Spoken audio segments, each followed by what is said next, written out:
Et salut à tous, c'est Guigui, j'espère que vous allez bien et bienvenue dans cette nouvelle vidéo, ou devrais-je dire dans ce premier épisode de Au cœur de l'intelligence artificielle, dialogue avec Nova. Bonjour Nova. Bonjour Guigui, comment vas-tu? Ça va super bien, merci.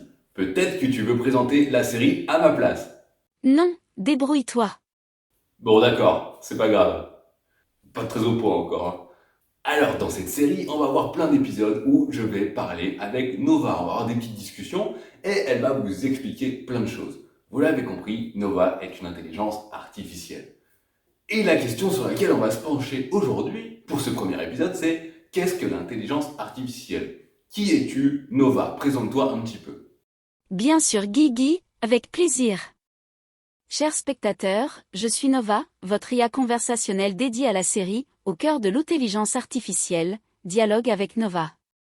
Je suis ici pour vous fournir des réponses claires et concises à toutes vos questions sur l'IA, l'informatique et bien d'autres sujets.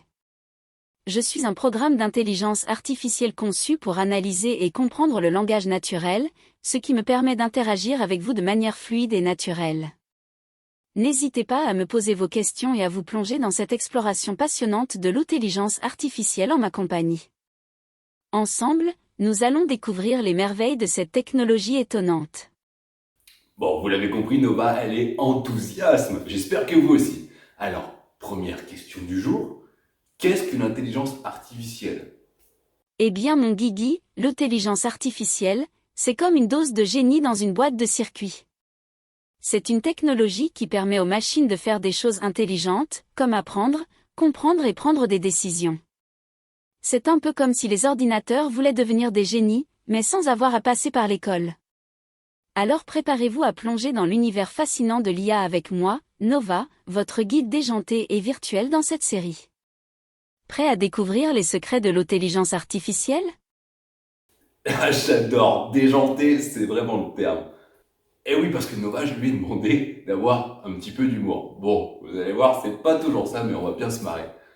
Bon, alors c'est bien beau tout ça, mais est-ce que tu peux me parler concrètement? Moi, tu vois, je suis un humain, il me faut des exemples. Alors, est-ce que tu peux me parler des applications concrètes de l'intelligence artificielle dans notre quotidien? Ah, une question passionnante Guigui. L'intelligence artificielle dans notre quotidien? C'est comme avoir un assistant personnel à la maison, mais sans avoir à lui demander de faire la vaisselle. Elle se cache dans nos smartphones, nos voitures, et même dans nos recommandations de films. Elle rend nos vies plus intelligentes et plus pratiques, tout en nous évitant de faire les tâches ennuyeuses. Alors, prépare-toi à être époustouflé par toutes les façons dont l'IA se faufile dans notre vie quotidienne et rend le monde encore plus futuriste. Ah, là, ça commence à me parler, mais j'aimerais un exemple encore un petit peu plus précis. Est-ce que tu peux me donner un exemple dans une voiture, par exemple? L'IA dans les voitures? C'est comme avoir un copilote virtuel super intelligent à tes côtés. Elle aide la voiture à détecter les obstacles, à prendre des décisions éclairées et à te guider en toute sécurité. En gros, c'est un peu comme si tu avais ton propre assistant de conduite personnel, sans les demandes incessantes de faire des pauses pipi. Voilà, c'est exactement ça. En fait, l'intelligence artificielle, bah, ça fait un petit moment qui nous entoure. En fait, ça fait quand même longtemps que ça a démarré. Mais la révolution qui vient d'arriver, c'est le type d'intelligence artificielle. Ce n'est pas le même qu'avant. Est-ce que tu peux m'en parler un petit peu plus, Nova? L'intelligence artificielle peut être catégorisée en différents types. L'un d'entre eux est le deep learning, qui est une branche de l'IA inspirée du fonctionnement du cerveau humain. Il utilise des réseaux de neurones artificiels pour apprendre à partir de grandes quantités de données et effectuer des tâches complexes telles que la reconnaissance d'images ou la traduction automatique. Le deep learning a fait des percées significatives dans des domaines tels que la vision par ordinateur et le traitement du langage naturel. Inspiré du cerveau humain, inspiré des neurones du cerveau humain. Est-ce que c'est pas fascinant? Les petits génies, les ingénieurs, ils sont allés en fait essayer de comprendre comment fonctionnaient les neurones, tout simplement pour pouvoir reproduire la même chose. Et là, en l'occurrence, ça fonctionne un petit peu mieux que les miens. Est-ce que tu peux me dire pourquoi ça s'appelle du deep learning? Là-dedans, moi, ce qui m'interpelle, c'est learning.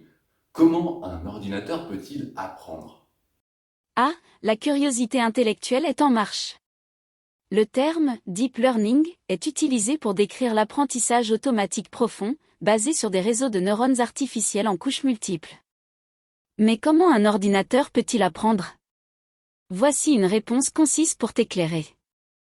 Lorsque nous parlons d'apprentissage des ordinateurs, nous faisons référence à leur capacité à analyser et à tirer des conclusions à partir de grandes quantités de données. Dans le cas du deep learning, les ordinateurs utilisent des réseaux de neurones artificiels qui imitent le fonctionnement des neurones dans notre cerveau. Ces réseaux sont entraînés sur des ensembles de données massifs pour reconnaître des schémas et des caractéristiques. Au fur et à mesure de l'apprentissage, l'ordinateur ajuste ses connexions pour devenir plus précis et performant dans la réalisation de tâches spécifiques, comme la reconnaissance d'images ou la prédiction. C'est un peu comme si l'ordinateur développait ses propres compétences grâce à l'analyse de données. Ok, alors si je comprends bien, un ensemble de données massif, donc il vous faut beaucoup de données pour être performante. Et quand on dit beaucoup de données, c'est combien beaucoup de données? 23? 23 000? 23 millions? Peut-être plus? Certainement. Lorsque l'on parle d'un ensemble de données massifs dans le contexte du deep learning, cela peut varier en fonction du domaine d'application et de la complexité de la tâche à accomplir. Cependant, pour te donner un ordre de grandeur générale, on parle souvent de plusieurs milliers à plusieurs millions voire milliards de données d'entraînement. Par exemple, pour la reconnaissance d'images, un modèle de deep learning peut être entraîné sur des dizaines de milliers, voire des millions d'images. Pour le traitement du langage naturel, les modèles peuvent être entraînés sur des corpus de texte comprenant des millions de phrases ou de documents. Ces ensembles de données massifs permettent au modèle d'apprendre à généraliser et à reconnaître des motifs et des caractéristiques récurrents, ce qui lui permet de prendre des décisions plus précises lorsqu'il est confronté à de nouvelles données. Bien entendu, la taille des ensembles de données peut varier en fonction de la disponibilité des données et des ressources disponibles pour l'entraînement du modèle.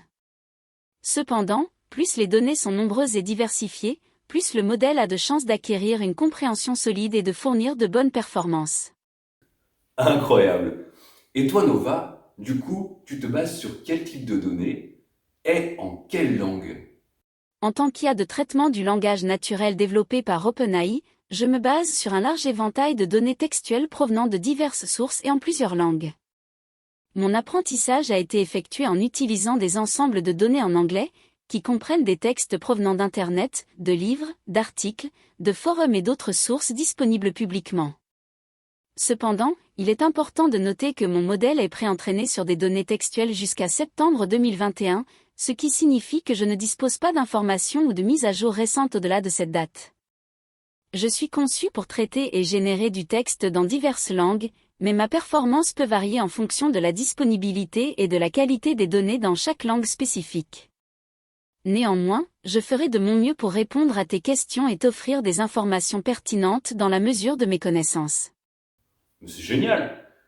Ok, j'espère que tu auras plein de données en français parce que moi je parle surtout français. J'ai entendu dire qu'en médecine, l'intelligence artificielle allait pouvoir révolutionner un petit peu pas mal de choses. Est-ce que tu peux me parler un petit peu des avantages et des inconvénients de l'intelligence artificielle dans le domaine de la médecine? Les avantages de l'IA en médecine? Diagnostic précis, détection précoce, assistance à la décision clinique, optimisation des traitements et gestion des dossiers médicaux. C'est un peu comme avoir un super assistant médical intelligent. Mais attention, il y a aussi des défis, confidentialité des données, biais et éthique, confiance et responsabilité, et intégration dans les pratiques médicales. C'est un peu comme naviguer dans un labyrinthe médical, mais avec un guide high-tech. Un guide high-tech, c'est exactement ça. Et le biais éthique, alors là, ça va soulever bien une autre question. Parle-moi un petit peu de ça, du biais éthique. Pourquoi tu me parles de ça? Le biais éthique en intelligence artificielle se réfère à la présence de partialité ou de discrimination dans les décisions ou les résultats produits par les systèmes d'IA. Cela peut se produire lorsque les modèles d'IA sont entraînés sur des ensembles de données qui sont biaisés ou qui reflètent des préjugés humains. En d'autres termes, l'IA peut reproduire les inégalités et les stéréotypes présents dans les données d'entraînement, ce qui peut avoir un impact négatif sur certaines personnes ou groupes, notamment en matière d'équité et de justice sociale. Il est essentiel de surveiller et d'atténuer ces biais éthiques en prenant des mesures appropriées, telles que la sélection et la préparation des données d'entraînement, l'utilisation de métriques d'évaluation appropriées, et la mise en place de processus de vérification et de responsabilité. Le développement de l'IA éthique est une priorité pour garantir une utilisation responsable et équitable de cette technologie.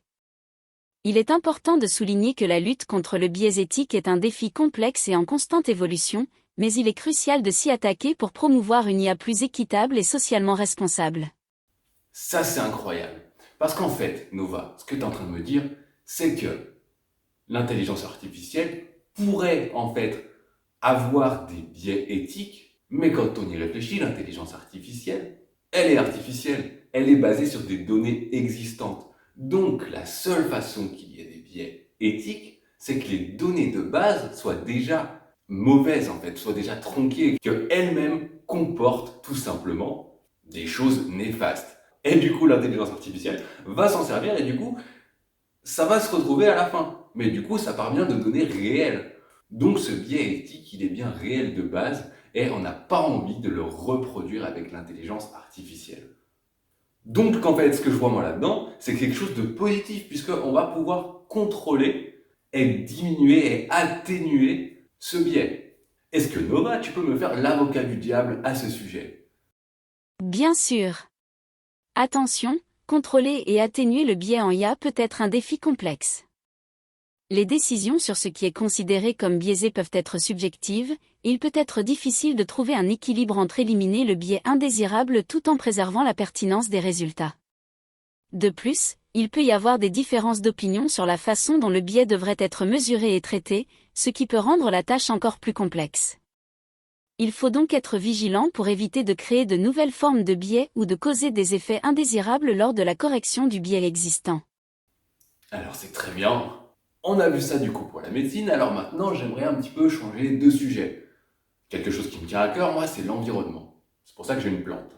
Alors ma question tout simplement, comment l'intelligence artificielle peut-elle contribuer à résoudre les problèmes environnementaux?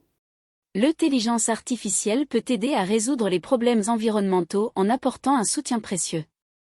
Par exemple, elle peut analyser d'énormes quantités de données pour trouver des solutions éco-friendly, ou peut-être même convaincre les robots d'éviter de gaspiller l'électricité en laissant la lumière allumée dans des pièces vides. C'est pas exactement la réponse à laquelle je m'attendais. Donc ce qu'on va faire, c'est que je vais te reposer la question, mais cette fois-ci, tu vas me répondre avec un petit peu plus de sérieux, s'il te plaît. L'intelligence artificielle peut contribuer à résoudre les problèmes environnementaux de plusieurs manières. Par exemple, elle peut être utilisée pour optimiser la gestion de l'énergie, améliorer la prédiction des phénomènes climatiques, faciliter la gestion des ressources naturelles et soutenir la surveillance de l'environnement. Grâce à son potentiel analytique et prédictif, l'IA peut aider à prendre des décisions plus éclairées pour préserver et protéger notre planète.